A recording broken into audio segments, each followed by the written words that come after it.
Seorang mukmin dia cerdas. Dia bisa membaca situasi. Dia tahu mana orang baik, mana orang buruk. Memberikan analisa lapangan.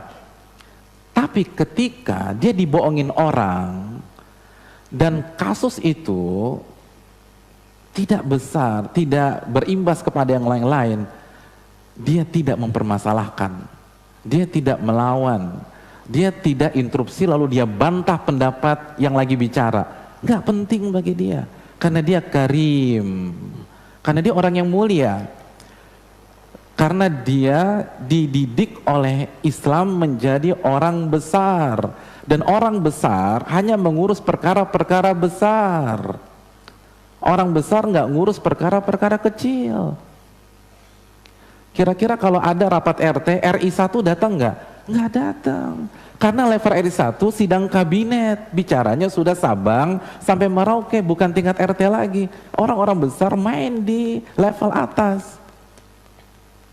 Tanpa mengurangi hormat kepada Pak RT dan segenap kabinetnya. Tapi jelas itu faktanya. Nah, mukmin juga demikian. Kita Allah nggak suka kan? Apa kata Nabi SAW? Allah tuh nggak suka safsafatil umur dalam sebuah hadis. Allah tuh nggak suka kita ngurusin yang kecil-kecil, yang perintilan-perintilan tuh Allah nggak suka. Jadi kalau ada, nggak setiap ucapan tuh dibantah, nggak setiap sebuah statement di sosmed dikomenin. Waktu habis, Anda dihisap sama Allah. Apalagi cuma masalah-masalah dunia. Bukan berarti tidak boleh ya, tapi yang sekarang terjadi udah kebablasan.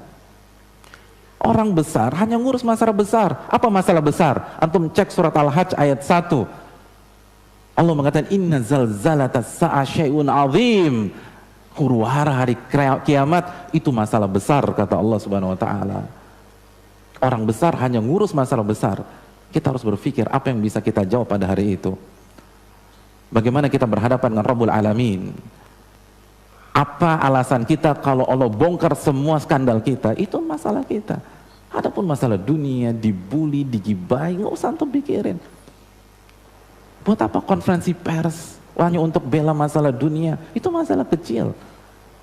Masalah kecil itu masalah dunia. Bukan saya mengatakan, Nabi yang mengatakan laukanati dunia ta'dilu indallahi janaha ba'udah masaqa kafira syurbata ma. Kalau dunia itu senilai dengan 1 dari 2 sayap nyamuk, orang kafir tidak akan Allah berikan minum. Sehingga maksudnya apa? Maksudnya ketika kita melihat orang kafir bisa menikmati dunia, bahkan orang terkaya pertama di dunia orang kafir, orang terkaya kedua di dunia orang kafir, itu menunjukkan dunia nggak ada artinya dan lebih rendah dari 1 dari 2 sayap nyamuk. Itu masalah rendah. Jangan sampai membuat galau hati kita, jangan sampai seluruh pembicaraan kita di sosmed gara-gara dunia, jangan masalah gara-gara dunia akhirnya bantah-bantahan sama orang. Sesuatu yang nggak berharga nggak usah dihargai, diketawain orang. Nggak semua bully ditanggapi, nggak semua fitnahan ditanggapi. Makanya Nabi difitnah 13 tahun, nggak pernah ada press conference tuh. Mohon maaf saya Muhammad itu nggak benar, saya dibilang dukun, ini data medis saya normal semua, nggak ada. Nggak ada data medis, nggak ada tes DNA, nggak ada ini, nggak ada itu, enggak. 13 tahun difitnah orang gila, difitnah dukun, santai. Dunia itu kayak parfum aja, antum pakai, jangan antum telen, mati antum, keracunan. Oke. Iya, antum keracunan. Kalau antum masukkan ke dalam diri antum keracunan. Antum pakai aja. Orang mukmin itu nggak bahas masalah rendahan, nggak penting bagi dia. Tapi kalau udah bicara dosa, bicara adab kubur, bicara berhadapan dengan mungkar dan nakir, iya, dia pay attention di sana. Dia akan dengar. Dia tahu dia akan berhadapan dengan Allah. Di benaknya ada sebuah hadis riwayat Imam Tirmidzi, la tazulu qadama 'abdin yaumal qiyamah hatta yus'ala an arba. Tidak akan beranjak kaki seorang hamba kecuali dia ditanya tentang 4 perkara. Wa an umrihi fima afnah, dia akan ditanya tentang waktunya, usianya bagaimana dia habiskan. Dalam riwayat wa an syababiha fima ablah, dia akan ditanya tentang waktu mudanya. Itu waktu muda dari balik sampai 40 tahun akan Allah bongkar sehabis-habisnya.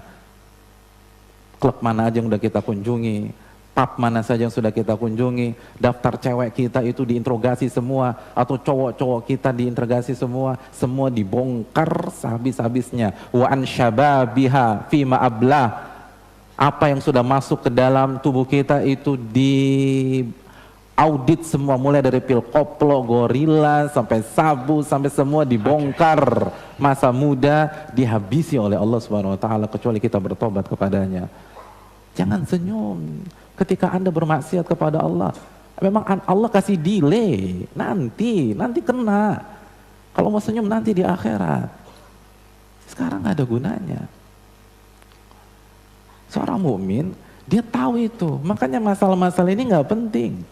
Yang terpenting adalah bagaimana hak Allah Jalla wa'ala, bagaimana hak Rasul Sallallahu Alaihi Wasallam, bagaimana hak orang tua, sudah saya tunaikan atau belum.